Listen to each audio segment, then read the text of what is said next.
Welcome to Clear Conversations, Entrepreneurial Legacies with your host, John Sleeting, an executive partner for Clearwater Capital Partners. Join John and his guests on this exclusive journey behind the scenes of extraordinary entrepreneurial families. In this series, we will dive deep into the stories of John's guests, who generously unveil the paths they've walked, the challenges they've overcome, and the wisdom they've gained along the way. Throughout these conversations, we explore their achievements beyond mere recognition, disclosing the distinctive perspectives that have shaped their entrepreneurial journeys. We hope you enjoy. Welcome to Clear Conversations series, Entrepreneurial Legacies. I am your host, John Sleeting, executive partner of Clearwater Capital Partners. Today, I'm speaking with Kenny Cox, the owner and chief executive officer of Cox Family Holdings. In full disclosure, one way I serve the Cox family is as chair of the board for their holding company, but we'll come back to that later. Kenny is the grandfather of one little man that has him wrapped around his finger and two adult children, his daughter Shelby and her husband Will, and his son Wesley. Kenny is married to his wonderful wife Kim, that my wife and I just adored. You won't meet anyone with a bigger heart, and we just loved our time together at dinner last night. This is a second marriage for Kenny, and Kenny's children are from his first. So when we discuss family business dynamics, estate strategy, financial planning, there are additional considerations which must be addressed and come into play. A core business for the holding company is Exacto, Inc., and I'm going to read this from their website just to make sure I have this accurate. Founded in 1981 with the introduction of innovative adjuvant technologies, Exacto, Inc. has since earned a reputation as a leader in the formulation and enabling chemistry segment, which facilitates improved active ingredient function with a passion for helping customers achieve their goals for both profitable and sustainable operations. Exacto, Inc. engineers eco-friendly agronomic solutions and produces private label products for several markets, including agriculture, turf and ornamental, and industrial vegetation management. So in its 42nd year of business, Kenny is actually the second generation family member to lead Exacto. But as I always say, a subsequent generation family member that thinks like a first generation wealth creator is a powerful mindset to break the cyclical cliche of Gen 1 creates the wealth, the second manages it, the third spends it, and the fourth has to start over. If every generation thought of themselves as a Gen 1, considering they might have a bit of a head start, they can have a more productive and hopefully fulfilling life. My desire with these conversations is to provide the audience a glimpse behind the scenes of successful entrepreneurial families, which can be a catalyst for learning and inspiration. It in no way is an advice or a prescription of how to lead your family, your business, and structure things in any manner that's being represented here today. I have personally learned so much from Kenny as he lives out his values, the influence he's had on my family, and just the friendship, the relationship, the business, and his heart has been so meaningful, and I look forward to you getting to know Kenny a little bit through this conversation. So let's begin. Kenny, welcome and thank you for joining us today. Thank you. Is there anything that I missed in the introduction as we went through that, or anything that you'd like to add for the audience? No, not that I can think of. I think you've covered quite a bit of our legacy, ultimately. So when would you say your entrepreneurial journey began? Yeah, so I joined with my dad in the business in Exacto back in 1983, and my dad soon after really started to distance himself from the business, and so I didn't have a lot of mentorship, and so I started to develop various strategies. But I would say that the really significant entrepreneurial shift occurred when I recognized that, based upon our product lines having their own label brand, that we were viewed at times as competitors by our large distributors that were interested in us. And so I eliminated our labeled brand products and shifted to a private label strategy, which we lost quite a bit of business from various customers across the country. But that was probably the single most significant entrepreneurial effort of my early life that led to then this upward trajectory that was quite rapid, and our success was really founded upon that. A lot of people, approach business and think, okay, I have to, graduate school and I've got to go on and get my degree and then maybe go on and get my MBA. And, there's a prescription, there's an approach, there's a simplified process or a one-size-fits-all. Take us through a little bit of your story on the early years and how that progressed for you. Yeah, so I didn't like school. And so I was more of a common sense experiential learner, and that's the way I'm wired. And so I recognized that I shouldn't just simply default to that, and yet that is the way that I have approached my learning style. And so I wound up in high school recognizing that I really didn't want to go to college. And I wasn't encouraged, which was interesting because my dad had a doctorate's degree, my mom had her master's, and I wasn't really encouraged to go that pathway.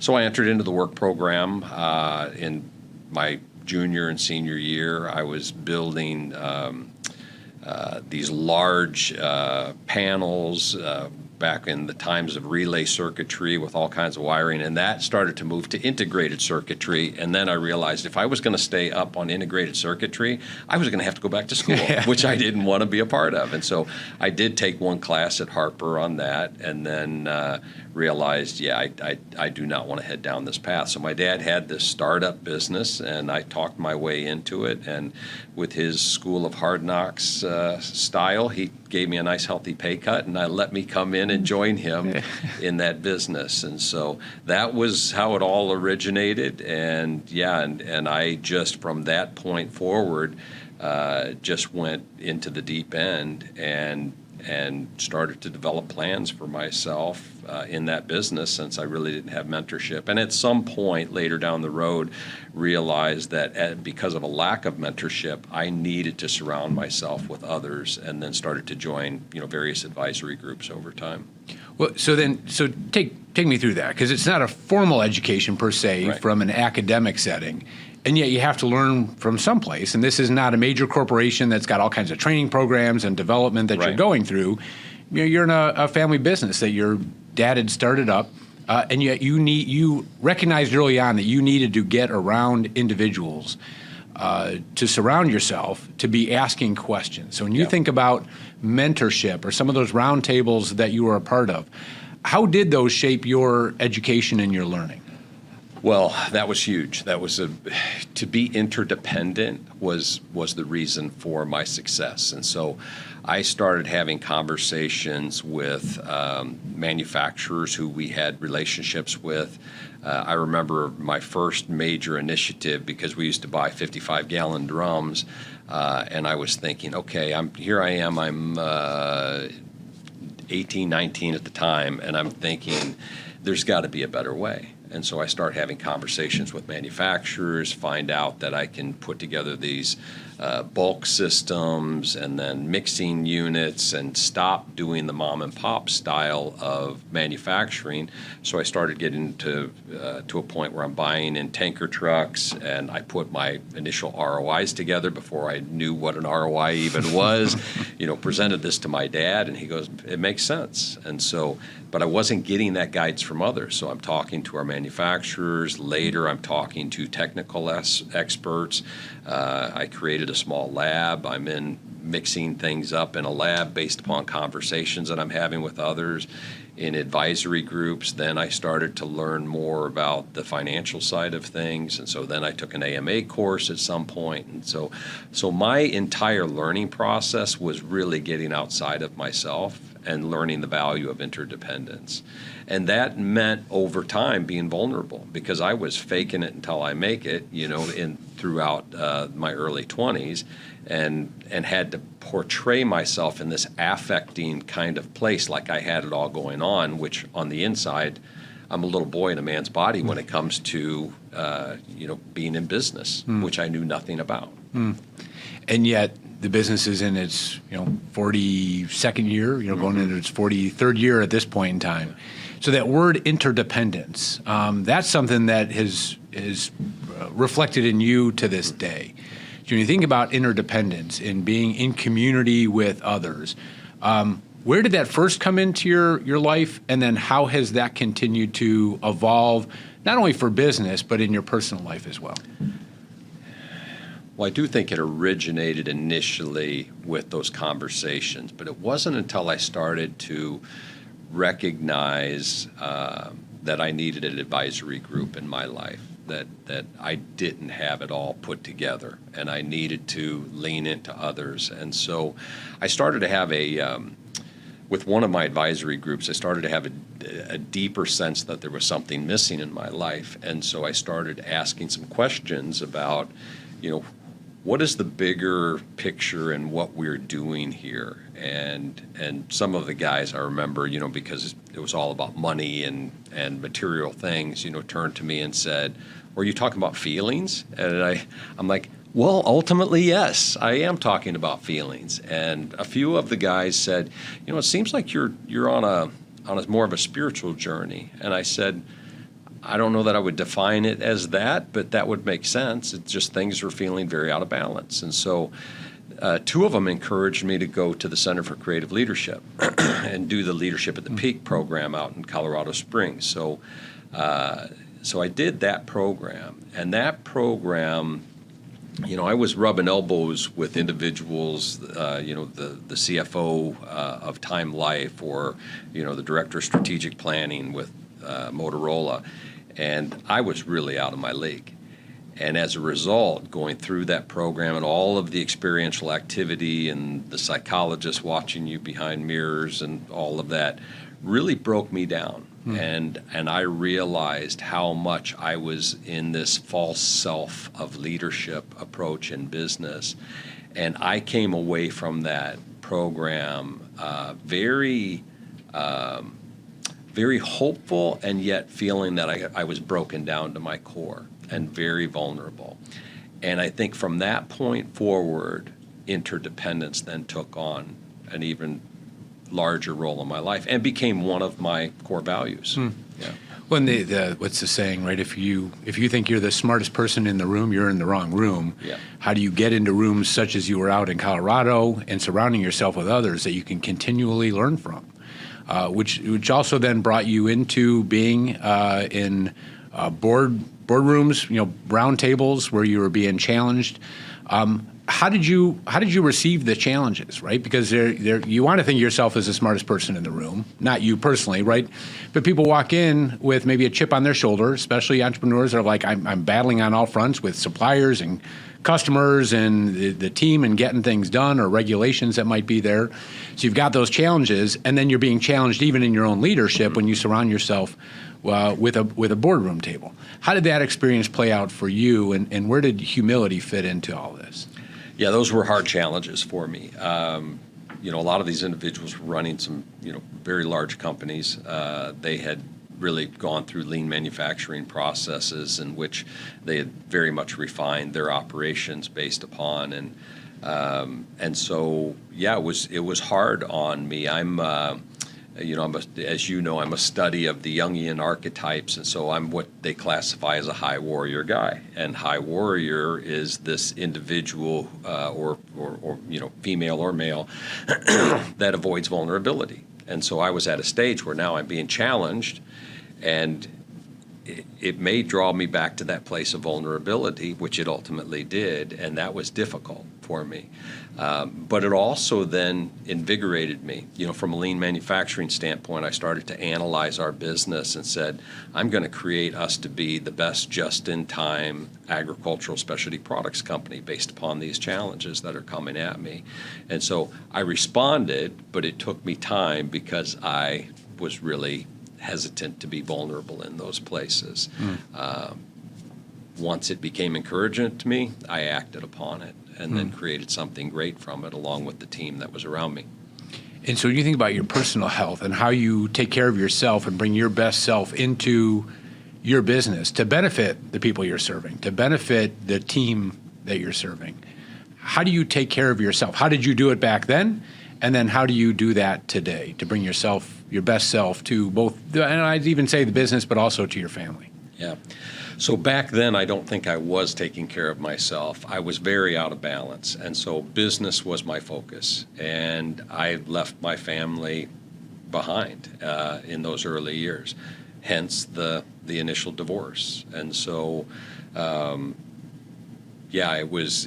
what became clear to me when I did the Center for Creative Leadership, they talk a lot about,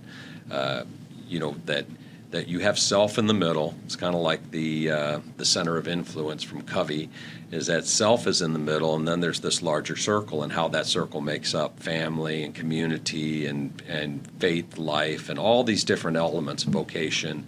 And how are you living? Well, what I found was that the closest thing to self for me was business, and I needed to change that. I needed to find a more significant balance in my life. And so after '01, and especially after the divorce itself, I really started to seek balance. It even got to the point where I felt like I needed to step away from the business, which I did step away from the day-to-day business and became a stay-at-home dad. So my greatest title was Mr. Mom in my entire life. Yeah. When you, because you're one of the most humble people that I know too, especially when you reflect that in our relationship.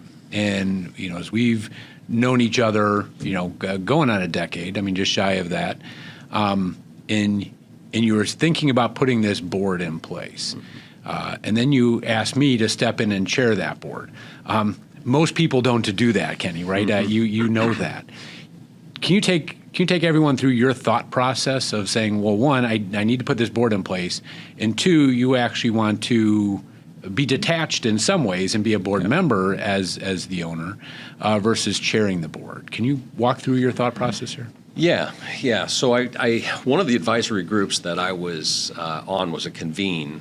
Was my final advisory group that I was on was a Convene advisory group, which is a Christian business forum. And I was at a stage, as Mark Vincent on our board says, is that third turn in leadership where you're really looking at how do you evolve your leadership to a point where you're building into others. There's a greater purpose in what you're doing. And so I was looking at Cox Family Holdings through this lens of, how do we start to look at a more kingdom purpose in what we're doing? And I need sages around my life, those wise individuals who I can plant myself at their feet and listen to them. I didn't have the board experience that you had, so I thought it would be good to have you as the chairman, and I felt your power, your high warrior, and it was safe, and so I thought, okay, this would be a great individual to have at the helm. I can lean into his strength in a safe way. Mark Vincent and his sage wisdom, you call him Yoda. Yeah, exactly. To have him, to have other individuals that bring in this this balance of, and again, going back to the archetypes, the balance of the archetypal energies and then experience from there, not just traits, but experience. What that ultimately does is, so a sage is part of those archetypes, and that sage is that detached, you brought it up, is that detached place. It allows me as founder, sitting as founder, to be in a detached place. From that, it's kind of like, are you going to go out and facilitate your own strategic plan? Well, you automatically take yourself out of the ability to be detached and then participate and have your voice in it, because now you're facilitating. Right. So by me not facilitating, I can sit back in this detached place. I can come at it from a different awareness and perspective. And, through, growing in emotional intelligence, I recognize the need for that in my life. Yeah. So that as a driver, I'm not always on. That's not healthy for me. Right. And hopefully, that this has continued the structure you've got in place. The team is fantastic. If I do say so myself, I guess, if I'm allowed to say that. Yeah. But it just is, right? Mark and Kip and the team that's around the table.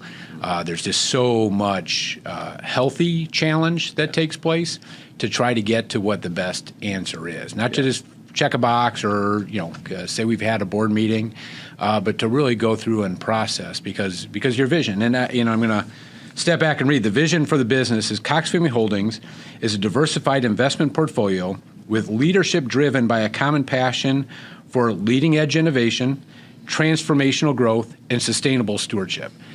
And all those words are very meaningful. And we could probably have an episode on Yep. even from innovation, transformational growth. I mean, the word transformation is meaningful to you. Yep. Sustainable stewardship. So I want to take each of those and actually go in a little bit more. When you think about innovation, leading edge innovation is something that really drives your thought process and looking into the future. So can you describe a little bit how you think about innovation and how that plays itself out within the business? Yeah, so that was another continuation of how I evolved as a leader. So started out in the business, and I recognized that we were more of a customer intimate business, and so all of our business was really based upon relationships. And as I started to move into lean manufacturing, it was, okay, we're going to be the operationally excellent leader in this space. But over time, I recognized, you know what, this is not moving the needle. And so product excellence and innovation puts us out ahead of others. And so all of those other aspects, customer intimacy and operational excellence are extremely important. And we can't be everything to everyone. One of these has to be our focus. And I realized innovation is going to be key. And as what we're focused on today with the company is all about our innovation pipeline. And innovation is going to put us in that place where we can, as Steve Jobs said, skate to the puck first. And so recognizing what your customers need before they even can bring it to a concept themselves. And so I believe that everywhere that we are, doing our endeavors, innovation should be our greatest focus in whatever realm of product or service that we're providing. Yeah. And so that's the reason that innovation is important to me. Well, we often quote the economist Brian Westbury, right? That things have never moved this fast, and they will never again move this slowly. And the pace of change and the rate of change that continues to pick up in every aspect of our lives. It's why we believe in disruptive technologies that are being innovated all over the place. And what that means, and what it actually means even into agriculture, the 5G overlay and artificial intelligence. We were talking about that last night, and how that all these items that converge within these disruptive technologies and the ability to participate that and innovate so that you are moving with where the puck is going versus sitting still. And I think that's a challenge for everyone in every type of business and in every industry, and how you innovate, which then moves you on to transformational growth. Right? How do you continue to grow? You can't keep just treading water. You have to be growing with those innovations. And that word transformational, because that means a lot to you, not just from the business or from an industry, but from a personal viewpoint as well. Yeah. Can you talk a little bit more about? Yeah, to me, transformation is all about the individual and their openness to grow. And so I spend a lot of my time, as you know, focused on a ministry that helps men and women to get into experiential weekends or groups, and then second-level weekends, so that they can continue to transform themselves to the best version of themselves. And I believe, ultimately innovation itself is not based upon one individual working on something innovative. It's based upon a culture that is innovative. And so to me, the more that you have individuals working together, that they're all open, they're vulnerable, they're transparent enough to not create islands for themselves, then you create the right culture. But those are people that are open to transformation in their lives. And so anything, whether it's in business or ministry, that evokes transformative offerings is something that I want to get behind. And so a big part of our giving is into spiritual formation that is transformative, men's and women's weekends through the Crucible Project that is transformative. That ministry is the single most transformative ministry that I've ever been a part of. And spend a little bit more time on this subject, because you believe the transformation at the individual level and what they bring in, and then the definition of culture, that culture drives innovation. And when people think about culture, right, sometimes it becomes a buzzword. Sometimes it's one of those items you just can't get your hands around, but you know it when you feel it. What do you think defines, or how do you actually form an innovative culture for the individuals, right? For the employees that are there, the hiring, the thought process, the challenges that need to take place. What kind of culture do you believe then breeds that innovation? Yeah, I ultimately think it's a culture in which recognizes that they're part of something communal, and so I love the Jungle Book phrase that the strength of the wolf is the pack, and the strength of the pack is the wolf. Mm-hmm.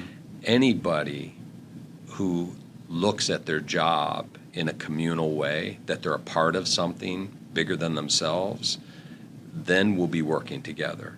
The definition of the peacemaker type, which they say is created in the image of God, is that peacemakers, where they live together, is that the entire tribe or community is all working together. There is no need for a high warrior individual like me, because everyone's working together for a greater good of everyone. And so I think that's an important part of the right community. I remember years ago having a conversation, which I was not as diplomatic as I might be today on this, but we had an individual who was leading, a department in our company, and he was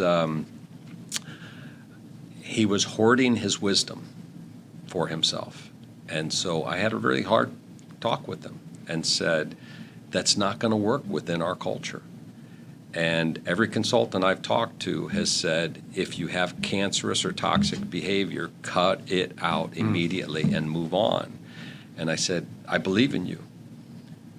So I was trying to approach it from a relational standpoint. I believe in you, and I believe you're not going to be one of those statistics. Of course, like I was saying, my words were probably a bit harsher at that point.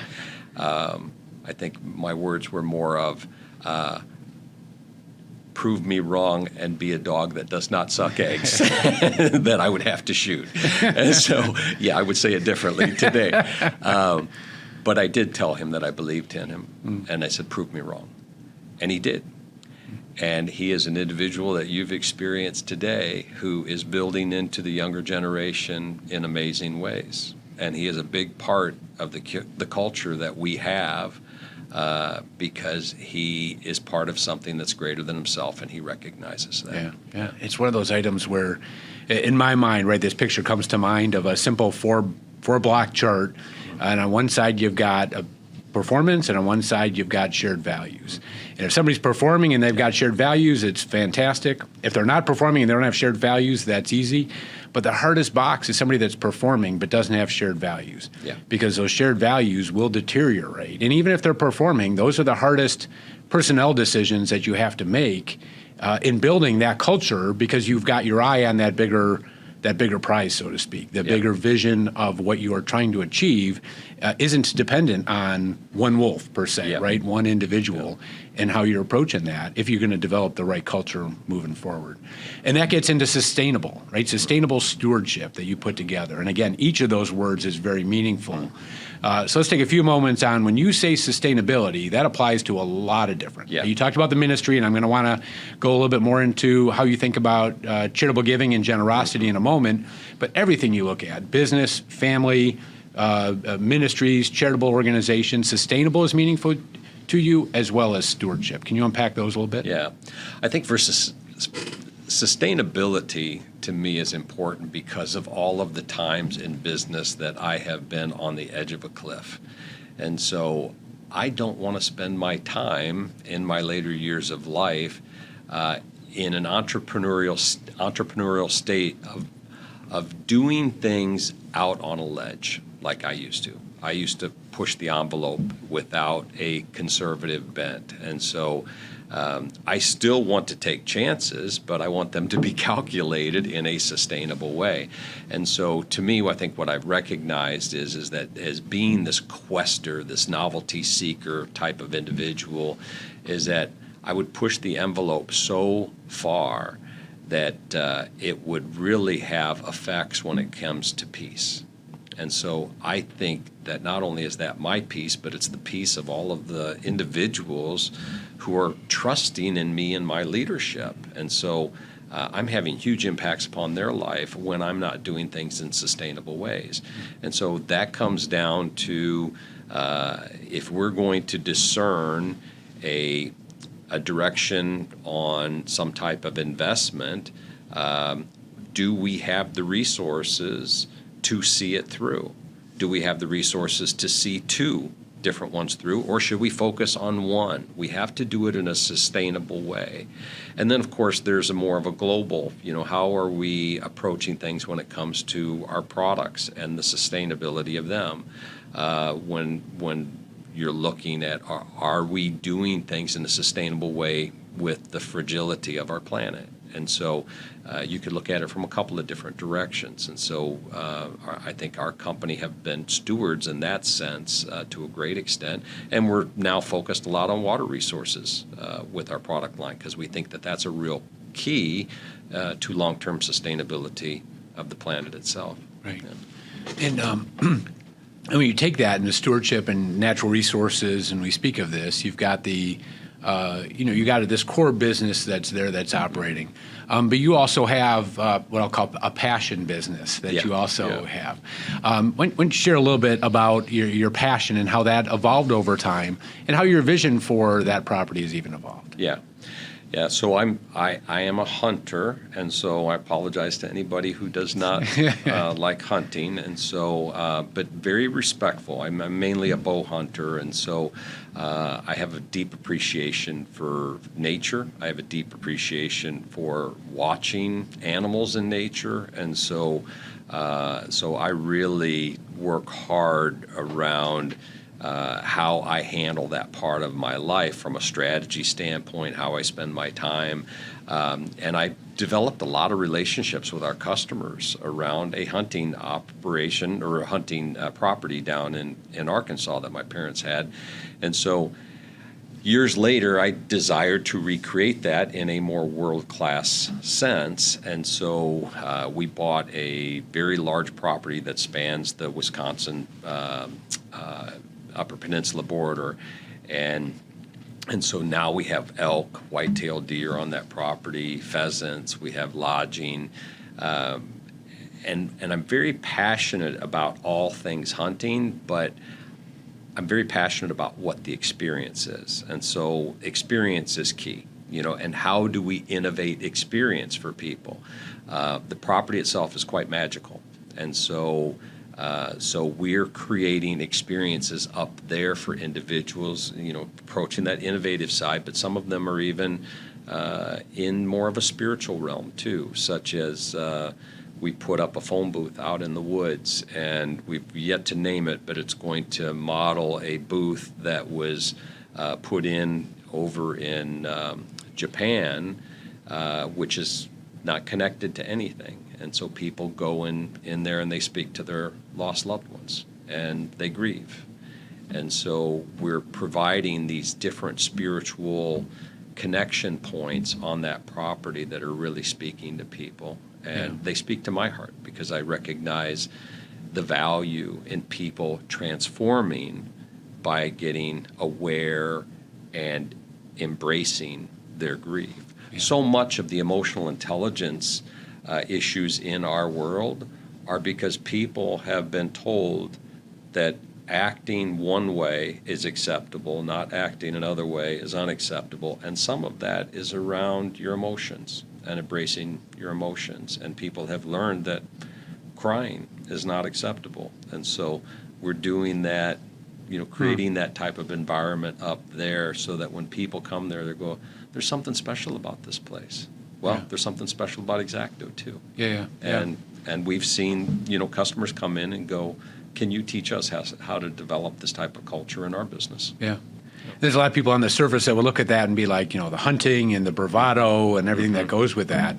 But it's way beyond that, right? And it actually cuts to the core when you get into a place of the solitude and the peace and quiet. My son, who's a hunter out in Montana, as you know, right? And he looks at the individuals that he's hunting with and fishing, and they're some of the greatest conservationists that are out there in terms of how they are taking care of the animals because of their respect and love and care for them, and also how they approach what it is that they do. And I know you absolutely do the same. Yeah. And when you take that aspect of what you're doing and how you're thinking about it from a business, whether it be the agricultural industry or the timbering and hunting in the setting that is the wilderness, and then you bring that back to other organizations that you look to give to. Because these are for-profit enterprises, but there's other things that you step back and say, okay, well, it doesn't matter about their tax status. I want to get behind organizations that also reflect innovation. They also reflect transformational growth and sustainable stewardship. How do you think about the organizations that you give to in a reflection of who you are, and how you approach that, the charitable process, the giving process, and how you engage Kim in that dialogue, how you engage maybe Shelby and Wes? I mean, how does that play itself out for you? Well, one of the keys has been, and I've drafted a model of this, is that anything that's transformative to us and the way that we will define it as a family, and we're starting the private foundation, even though that we've done donor advised funds, we're going to start the private foundation in an effort to expand upon this in a number of areas too. But anything that speaks of transformation is something that we'll consider. And so we're going to have to talk more about the framework of that. So the Crucible Project is one of the most significant areas in which we give. It is a Judeo-Christian organization that I, my wife, my daughter's been to a weekend, my son-in-law's been to a weekend, and I've had a lot of employees. You've been to a weekend. A number of board members have gone as well. And so it is one of the most transformative experiences that I've ever seen. And for some, it becomes actually a way of life. They staff weekends to help other men. They stay in community. They're doing their work behind the scenes on these weekends as staff. And what I found is that if it becomes a way of life for individuals, you give a man, woman 3 to 5 years of being in groups, staffing weekends, going to our second level weekends, there's this emotional intelligence that occurs in this cumulative level that is just mesmerizing. And I've never experienced it at this level within a church or or other types of experiential programs. And so to me, that's a model for what we're doing. Spiritual formation, we give to Ruth Haley Barton's Transforming Community at times, but we're more specific to individuals than just giving to the organization as a whole. So we give based upon a individual that's approaching balance around their leadership. And a lot of them are leaders that are in Crucible Project, because I believe that there's a three-legged stool, and this is something that's mapped into it based upon a gentleman that was with Flatirons Church out in Colorado, and he put this model before me and before the Crucible Board, and I started to recognize the value in it. Was one leg of the stool is really to look at the blocks in your life. What is it that stands in the way of you living as the best version of yourself? And so we found that the Crucible Project initial weekend is that. Number 2, how are you developing your spiritual life? Spiritual formation is key. And then that third is, what is your mission? What is your purpose in life? How do you do that work? Patterson Life Plans, those can help. We have a mission weekend, that's a second level weekend at Crucible, that can help. But help people then to step into their legacy. And so my personal mission statement is, from my brokenness, I help people to incarnate, I help to incarnate and encourage meaning, healing, purpose, and legacy. And so it really fits into that three-legged stool principle in the way that I focus. So that is really the foundation, the mission behind our giving, and which I'm looking forward to seeing the next evolution of it with the Petronas Foundation that we're creating. There are so many things I want to go off on that too. One path to go down, and I'll try to remember to come back to the others, is several years ago, I had read a book, Gospel Patrons, by John Reinhardt. And I was just so taken by the context of what he had researched and written and put down on paper that I reached out, contacted John. We flew him in, right? We had a dinner with 50, 60 people over at Medina. Your family was there, the entire family, right? Multiple generations, to go through the discussion that night with a focus of how do you think about this subject of giving. And over the years, actually from that dinner then and going through the book yourself, you've internalized this further. I mean, and if I don't want to put words in your mouth, but you've gone as far as saying, I want to be known as a gospel patron. What does that mean to you? Yeah, so to me it means, I think especially with the Crucible Project, because Crucible Project becomes time, talent, treasures. So with that organization, I would say I'm more aligned from an overall visionary place of gospel patronage. So that's where I'm living it out as mission. So I'm a weekend leader. I'm a leader in some other processes that took me years, a lot of internal work as well as external skill building. I've said it's the single hardest thing that I've ever done in my life. And when you align it at that level, you're giving time, talent, those skills, and treasures, resources. To me, if you've got that type of strategery around it, that's the true gospel patron. The Patterson Life Plan really pointed to me how to be strategic in regards to the endeavors that I was going to take on. Because when you're done putting together a personal strategic plan on your life and you have a life perspective filter, you take your values, you take your leadership wiring, your gifts, all of your talents, your life story, you unpack your life story too, and you start to see alignment in the endeavors. Well, that becomes clear in the way that you give too. And how many people enter into an endeavor, work, or a giving, and then at some point it just kind of, fades away where it's like, I just didn't feel it, you know? Well, there's most likely that if you had that life filter and you put that giving or that endeavor through that filter, there would have been a red flag along the way. But a lot of people do false purpose in life. I've done it myself to the point where I was coaching community care leaders at a very large mega church, and it was not fulfilling to me. And I thought, why is it not fulfilling? I put it through that filter, and there were so many red flags. Right. And I was like, that's why. It's not sustainable. Going back to that. Right. Yeah. Yeah, and it's sustainable stewardship, stewardship of time, talent, and treasure. And there's probably individuals that are thinking, it's like, well, this is about entrepreneurism and this is about business. But if you're not taking care of yourself and you're not going through your own purpose and your vision, you can't establish that for a broader organization. You can't establish that for society. If you're going to bring your best version of yourself, you have to continue to evolve and explore who you are. I did go to a Crucible weekend, right? And my original going was out of our relationship, right? A bit of a sense out of obligation. I know that frustrated everybody in the process. I had it all together. Why did I need to go to this? And I'll be the first one to say that I grew so much out of that one weekend, surprising myself. It was a really rich experience to do that. Once I got past that obligatory approach, or I got past the ego a little bit that comes into play with all of us, in humbling yourself to say, okay, we know what, we can all continue to learn, and we all need to continue to learn as we take those steps forward to bring the best version of ourselves.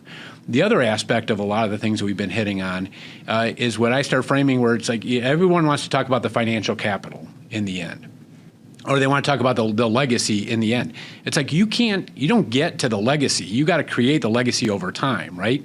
When the book is done, now you've got the story that is written, but you got to be writing that story as you go, and the purposeful nature of what you're bringing to it. So where does it start? It goes back to actually starting with the intellectual capital. And the intellectual capital is that talent development. Yeah. And you're living proof. It doesn't have to be in an academic setting that just punches the ticket, right? Student loan debt shows that there's a whole lot of people that have maybe pursued academic pursuits in a way that has created a false sense of security, and is now reflected in just the student loan debt that we have. But you've got to approach the intellectual capital first, and then take that talent and convert it into your time, which is your human capital, and what you're trading off. Because now you're trading off your time for money.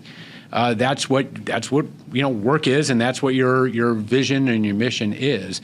And then from that intellectual capital and the human capital being deployed in such a way that's creating the financial capital, that's where the financial capital comes from. And a lot of people always want to start with that in the end and say, well, let's talk about the money. It's like, that's not an entrepreneurial mindset. Right. The entrepreneurial mindset is saying, how do I take this idea, this vision, this way of doing things differently, and put some time into it and roll up my sleeves and get my hands dirty so that I can create something on the other side of it that is providing value to society that people are willing to pay for. And then you've got the financial capital. Yeah. And as that financial capital builds, so to shift a little bit, in that financial capital building, as I share with a lot of people, the good news, right, is now you have this asset that's growing. It's growing in value. It's reflecting the success from serving the people that you're serving.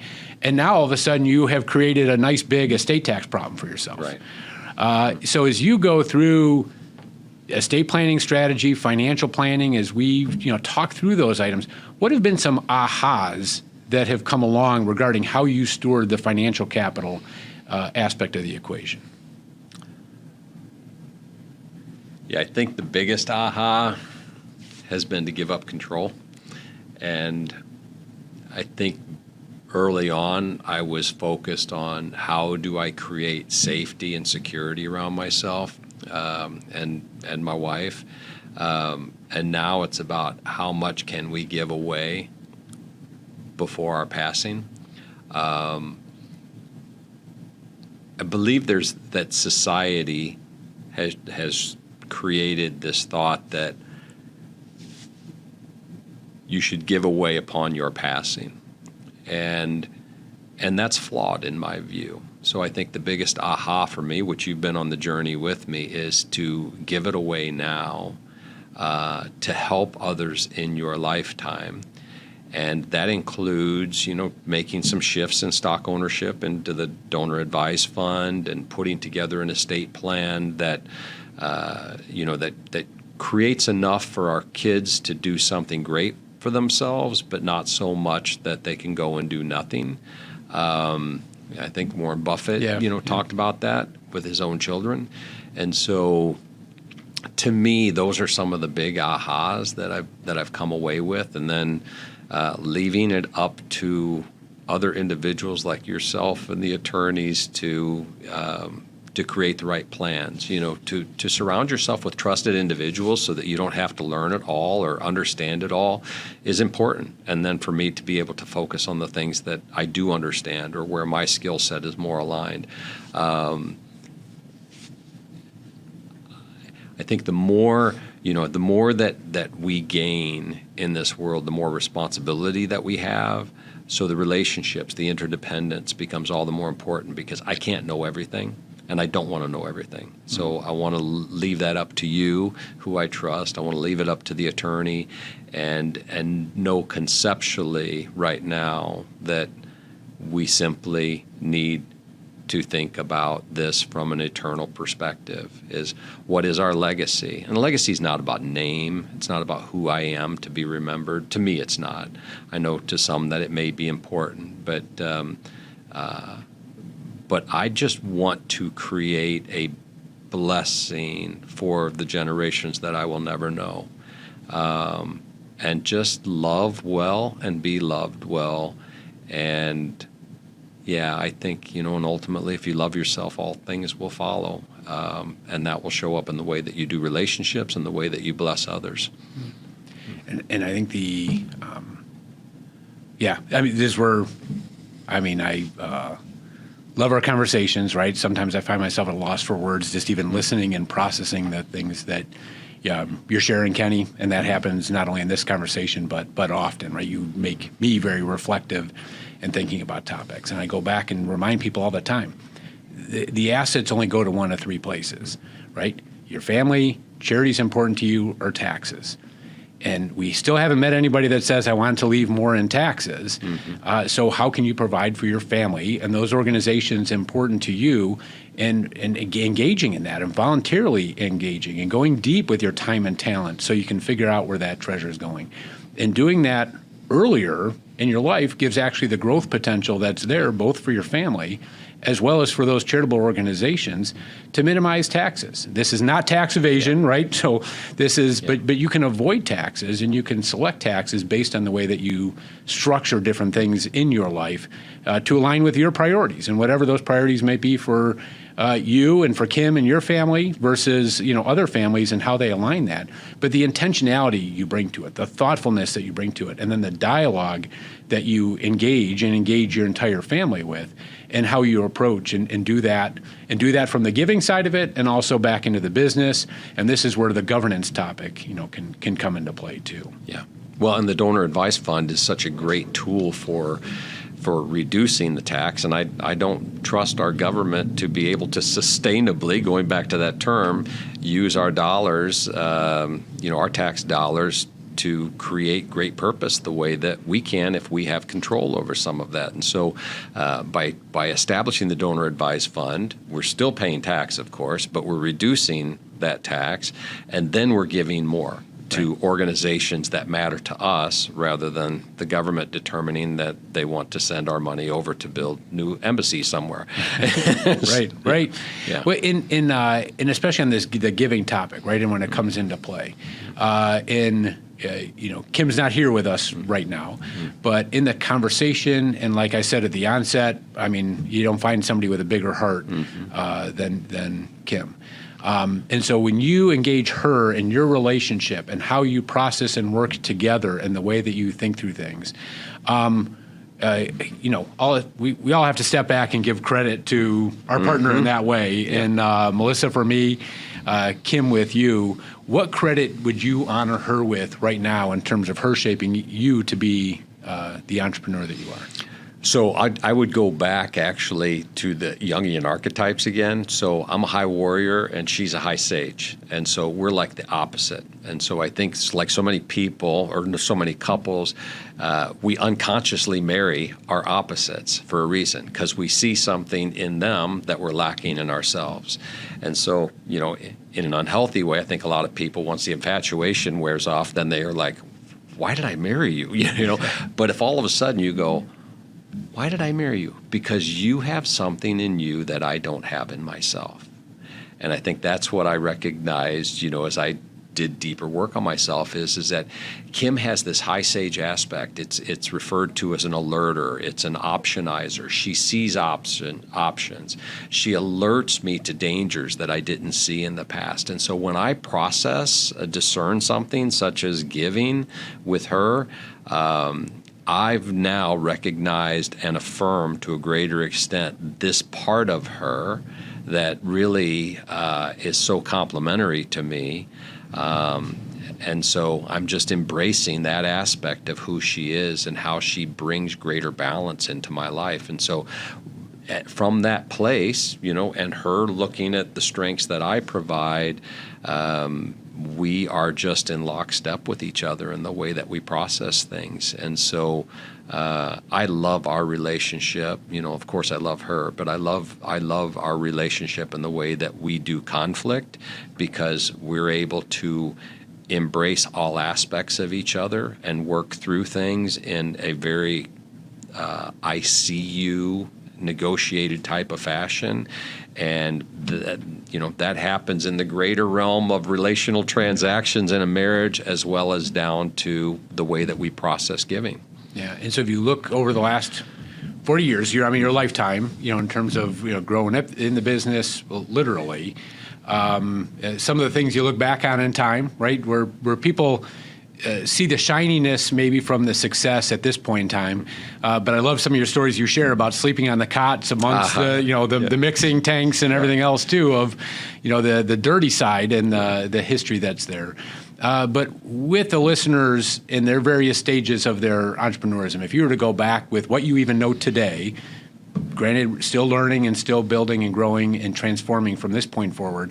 But if you look back over those years in a lifetime, what would be your encouragement, words of wisdom that you would be sharing with individuals? Something was coming up for me while you were talking earlier, and I think that this is probably representative of a bigger vision for how to do life, is to recognize that there's this uphill-downhill model, and it is a representation of the way our society is doing things right now, is that the uphill is the external skill building, it's the evangelical conservative movement, and then the downhill is that going inward, doing personal work, being reflective, being sensitive to others. And so, which is more important? Is breathing in or breathing out more important? Neither. They're needed to go together, right? But in our present society, instead of recognizing the value in the uphill, downhill, there's this. And we can't find a way to bridge the gap. Well, if an individual is working on themselves and they're developing their own emotional intelligence, they're surrounding themselves with the individuals that they need in their life, maybe to create their own unique identity, hanging around with the individuals that represent and model what you're desiring most in your life, they will create you stepping into the downhill work so that you can really look at yourself to then do the uphill work of building the skill sets. Neither goes without the other if you want to have the EQ to do this life well. Yeah, and I think the failure rate of businesses is significant in the first early years, right? How few businesses make it to 5 and 10 years, and let alone to 40 plus years that you've experienced. And there's a few times over time, it sounds like too, where you've blown up a few things. You've been on the precipice. You've been on the edge of the cliff at those points in time. And that's not today. I mean, so if you look back over the years, doesn't mean it's easy. Doesn't mean, right, that there's not challenges in front of you. But would you say you're at the greatest point of peace in terms of how you're leading in the businesses today versus where you've been over the prior decades? Yeah. So the question was, do you feel like you're at your greatest point of peace at this point in time, even with the challenges that are still in front of you, given everything that you've worked through and shared with everybody today? Yeah, I would say that I am. It was, I don't know how many years ago it was that I did the Dave Ramsey Financial Peace University, and so much of it was not applicable, but the thought of greater financial peace to me was important, and I had to look at that not just from a personal standpoint, but from a business standpoint. What do I need to do to create the peace in my life? And so, peace is a big thing. My life verse is "Be anxious for nothing." It's on. We have a boat down at our place in Florida, and the name on the back is "Anxious for Not," KNOT, and so. I used to run my life in such a way where it was always about I'm running out of time. And so I don't feel that pressure anymore. I feel peace, is that the most important thing in life is the way that I love and care for others. And so if I'm doing that well, and I've set my life up where I have the financial peace because it's now in a more sustainable place, then I'm good. And so I feel at peace, even in the midst of all the struggles. A couple rapid fire items to wrap things up here. So if there's one book that you would be recommending for listeners on any subject, just a favorite book for you that's been meaningful, what is it? There's a lot of books out there. I could talk business, but I'm more of, at this stage of life, more of a spiritual EQ guy. So I would say Richard Rohr, Everything Belongs. Okay. Mentor. If you look back in time, who's a mentor that stands out in your mind that shifted the trajectory of things? Yeah. The one that stood out was from a distance, and I did the Ultimate Leadership Program with him, but it was Henry Cloud. Okay. We've hit on hobbies. We've hit on vacations. You've hit on life verse. You've hit on top charities that you want to go through. So some of my rapid fire questions we've hit on as we've gone through, Kenny. So really the last one is a closing thought for our listeners. So I'm just going to repeat something that I said earlier, which is love yourself and all else will follow. Thank you. Kenny, thank you again for being here today. Love the conversation. We'll continue this ourselves. For everyone else that's listened in today, appreciate you being here. If you want to continue the conversation, please send us an email at clearconversations@ccpwealth.com. Thank you for joining us and look forward to next time. Thank you.